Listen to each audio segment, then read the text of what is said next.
One of the most exciting times in any course selling business is actually building a new course and getting ready to sell it. That's why in this video, I'm going to show you how to build an engaging course so that when it does come time to launch, you know that it's going to be effective.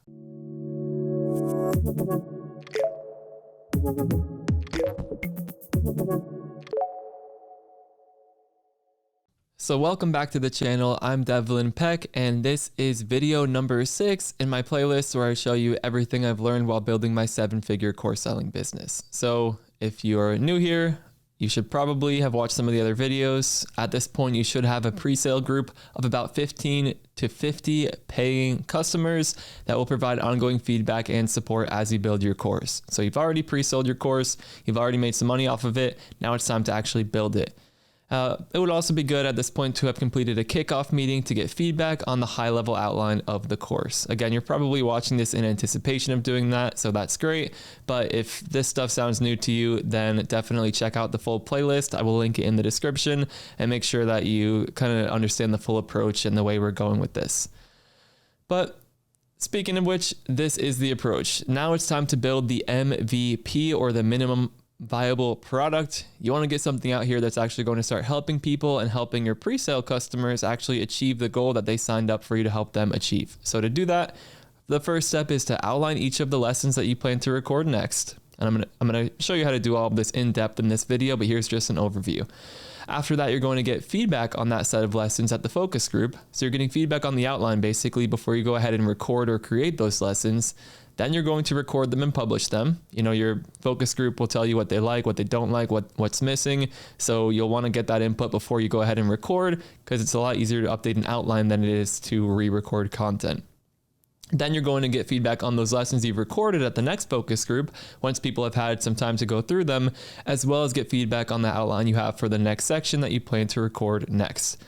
After that, it's literally rinse and repeat. So in case you haven't realized this from the rest of the videos, like, this is a very iterative process. Like all good design, it incorporates a lot of feedback and a lot of guidance from the focus group. Again, this is why it's so effective, because if you are working with the people who you're serving, and if you're getting their feedback as you build the course, you can be very, very confident that when you launch it to other people, just like the people you're currently working with, that it's going to be effective. So this stage is where you want to iron out all of those details and, fix any problems and make sure that you're delivering on what you promised to people, because then when launch time comes around, you can be really, really confident.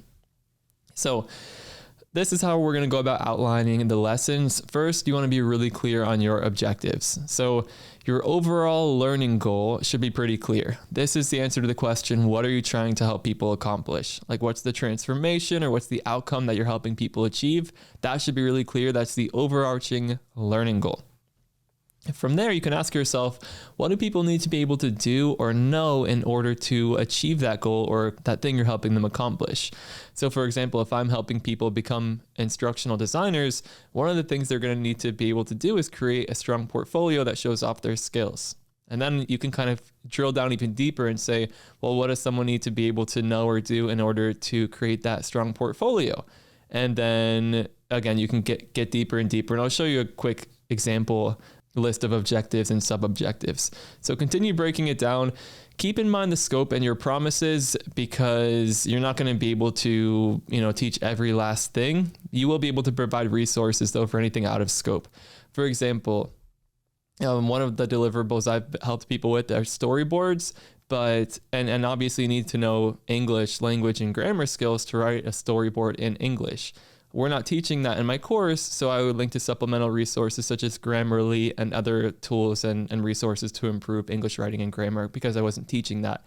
And then similarly, I was helping people build their portfolio websites, but I didn't want to restrict people to one specific portfolio building tool. So instead of creating tutorials on how to use every single different website builder out there, I would just link to the relevant knowledge-based articles and tutorial videos for the different tools that people might use at that part of the process. So you can link to supplemental resources. You're going to need to keep in mind scope and what promises you're making to people. So once you start building out these objectives, it will probably start looking something like this, if not even more detailed. But when I started my ID bootcamp, it was actually the ID portfolio bootcamp. And the idea was to help people create a strong portfolio so that they can land better opportunities. And then I would ask myself, what do they need to know or do to create that strong portfolio? Well, they're going to need to build an e-learning project that shows off the in-demand skills. What do they need to know or do in order to create that project? And then you can see, identify a strong project idea, create a storyboard. And there are many, many other things. I obviously couldn't fit it all on one slide, but this is what your list of objectives might start looking like. And this is going to lend itself very nicely to the outline, which is the next step. Like I said, objectives translate well into an outline. You can see how, we could pretty much build out lessons or videos for each one of these different objectives. What I want you to try to do, though, is to outline different sections and lessons. A lot of these different course building tools, like Teachable, the tool that I use, there's only so many levels of hierarchy that you can get. And generally, it's, you can create a section and then you can create lessons within that section. So and then within those lessons, you can have all sorts of media. You can have videos, text, like PDFs. You can embed interactive like HTML experiences. So within the lesson, you can have a lot of different types of media all in that single lesson. But again, you can't have like sub lessons, for example. So try to outline it in that way. And you can do it one section at a time.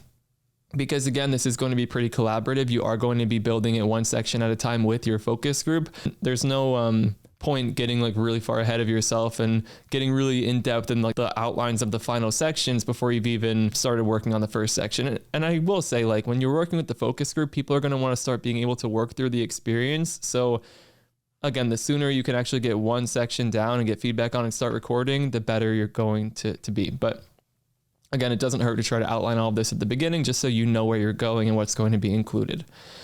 And then you're also going to want to incorporate practice and feedback opportunities. So this is really important, right? This practice and feedback are both very important for learning, but how you incorporate that practice and feedback is going to depend on the level of support that you're giving to your customers or clients. So you've probably already thought about this question. If you haven't before, then you definitely should think about this now. Are you providing feedback and coaching? So are you personally going to do this feedback and coaching, or are you going to work with someone who will? Because if not, you're going to need self-paced practice and feedback opportunities. Like, again, you don't want to just dump a lot of information on someone and say, here's all the information you paid for, like, have fun and run with it. Like, people are going to need to practice their new skills if you're teaching them skills, or they're going to need feedback on their work if it's like a portfolio and you want it to be really top tier. So I have some examples to show you from my courses on what both of these different things look like. So first, let's look at one with the feedback. So this is from my bootcamp. This is one of the modules in it, creating your flagship project. And we give a lot of like coach feedback on the different deliverables in this part of the process. So for example, the first section is all about identifying your flagship project idea. We have all this content to help them get going. We have templates, examples, which is of course helpful. Some common pitfalls with some guiding questions. But you notice when we get to the bottom, this is a stopping point for people to collect feedback on that project idea and work with our coaches, but so that it can get approved before they move forward. So at the end of each one of these sections, it's very like deliverable as we're building into this one big project. Notice at the end of this section too, collect feedback before moving forward. So And then we have a process in place for them to submit that deliverable to our coaches, and they basically get approval before moving on. So this is a very like coach heavy kind of experience. On the other hand, we have this Storyline Project Lab module where you're basically just learning the technical skills for a popular software in the field. And notice we have like some informational lessons here, but we also have this challenge and then this reveal. So this is what I mean by self-paced practice and feedback opportunities. There's this challenge, right? You can do this on your own. It's like, try to do this thing now using these skills you learned. And then we have the reveal where we show exactly how you can do that or how you may have done that using those skills. And then a few lessons later, another challenge and reveal. So again, the idea is you're not just passively watching these videos and then we're just like trusting you to go like do it on your own. We're actually building in these practice activities so that you don't get too far with any new skills before you practice them, and make sure that you're actually like processing them and building your confidence with them. So these are two examples. Again, the self-paced feedback is basically just you giving a video reveal in response to a challenge. And if you have questions about that, let me know. There are a lot of different ways you can handle that. So let's dive back into this, the weekly focus groups. In case you couldn't tell by now, these are a key part of the course building process. So you steer the ship, but your focus group participants help you make key design decisions. They are your ideal customer. They've already paid you to be here. You need to listen to them if you want to make sure that everyone who joins the course afterwards has a great experience. So again, their feedback guides the path. That's the most important takeaway here. Talk to the people who are in your pre-sale program. Don't make decisions alone. So here's the general agenda for these weekly focus group sessions. And I'll just say before I dive into it, like these sessions are a great way to like build excitement about the program. And this is generally, just a really high excitement period. Like people are really happy to be there. The energy is generally really good. So it's also really good for you to like have that momentum and like being able to look forward to like sharing the updates and sharing the new content with this group. So here's the general agenda. When I start one of these focus groups, first I'll announce any updates on new content we've published or decisions we've made that maybe we were discussing in the previous weeks. In your first focus group, that's not going to be as relevant. Also, I'll then generally request feedback on recently published lessons. So if I did recently publish a new section, I'll be like, okay, what do we all think about that section? Any feedback, any sticking points, any confusion? What do you all think? Again, your first focus group or two, you probably won't be doing that because you won't have any published lessons yet. But this is where you will start. You're going to request feedback on the outline for your next lessons that you're planning to record. And you should be getting this ready on the first or second actual focus group after the kickoff.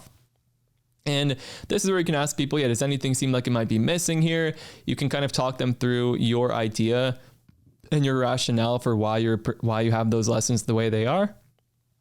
And again, generally people will help you find some gaps you left out or be like, we don't really need to go in depth to that here. That seems like it might be confusing. I don't really need to know that. That feedback will be really helpful before you start recording. You also might have some specific questions that you've prepared for the focus group based on any of the above. So you should definitely ask those.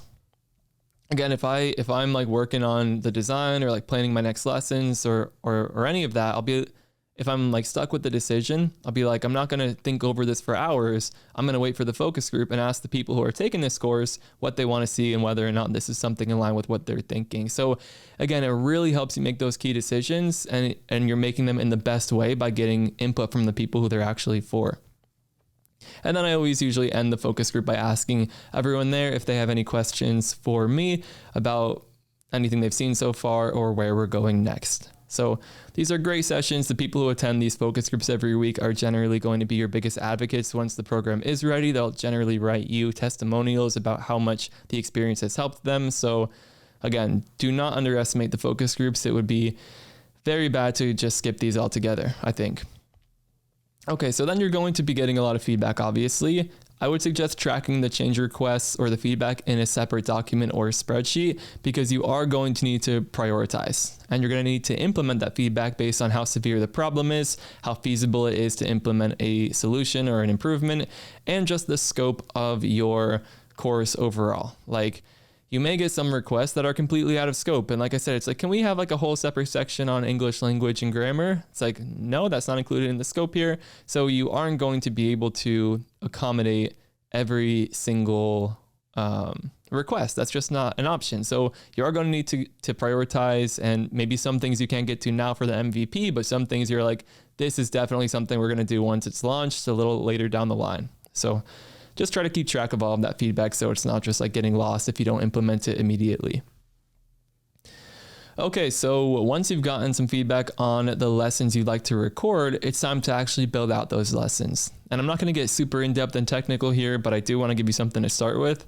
The media I generally use to create these lessons is a combination of talking head videos, kind of like this YouTube video, PowerPoint slides, again, just like you're seeing here, screen sharing, also like you're seeing here, and supplemental documents. So the supplemental documents will be things that we create in Google Docs, like rubrics or templates that make it really easy for people to kind of follow along with the videos, checklists, job aids that people can reference easily.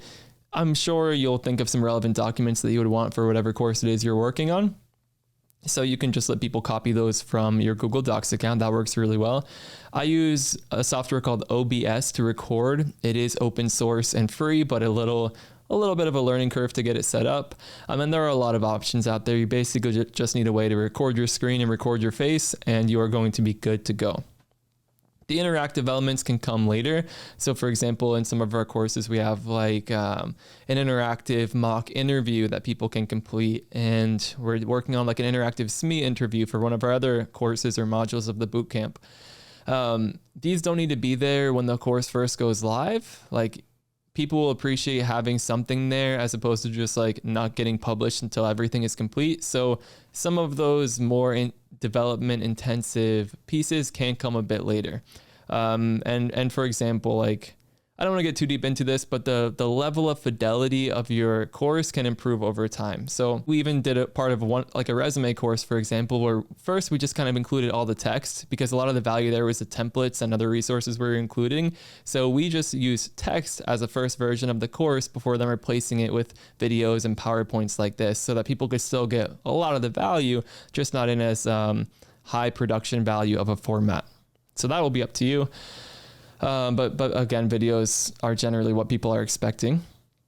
And then upload to your course building platform as you go. I use Teachable right now. I've used Teachable from the beginning, but there are some other platforms out there. You should have probably landed on one in the last video when you were working on your pre-sale. So let me know if you have any questions about these pieces. Again, we can go much deeper into that. Here are some general tips too for the building process. Like, keep your videos 1 to 10 minutes in length. I'll say that's probably something that people have appreciated the most about working through my courses, because I've been through some courses. I've heard people talk about others, and it's like very long 60 to 120 minute webinars where they kind of include like 8 different parts of the process in one single video that are going to take you like weeks to complete. So it's a lot easier for people to like keep track of their progress and just sit down and do things in like bite-sized chunks if you chunk things well and keep it in these nice 1 to 10 minute videos. So again, instead of trying to do it all in a huge YouTube video like this, if you're doing it in the course, in a course, I would probably break up this YouTube video into many different videos, just because you do have that structure in a paid course that you don't have here on YouTube. So it's a little different. Again, include supplemental resources for people who would like to dive deeper. So if I do have relevant YouTube videos to a specific topic, or there are some other resources on the web that are really helpful on different websites that I'm not really covering in the course, I'll just put in text beneath the video supplemental resources, and then I'll have a bullet point list resources that people might want to dive deeper into if they're particularly interested in that topic or need additional help. And then again, I've already talked about this a bit, but I cannot state this enough. Ask your audience if you're not sure about something. You don't have to make these decisions alone. The focus group is invaluable when you're building out the course. And then again, you can include feedback surveys at the end of every section. Just another way for people to give like anonymous feedback. And so not everyone will be able to make the focus groups. So if you make it even easier for people to provide feedback right after they've experienced that section in the course, you're going to get some high quality feedback and impressions. So I hope this helps. Again, let me know if you have any questions about these pieces. The next step, if you haven't already, definitely check out my full guide to creating and selling online courses. That kicks off the whole playlist and is like the entire process A to Z overview. So definitely check that out. And the next video is all about how to launch your online course, which is where you're going to see generally very significant revenue, a lot more than your pre-sale. So subscribe to the channel if you'd like to see that video. It will be coming soon. So thanks for making it to the end, and I will see you in the next video. Bye for now.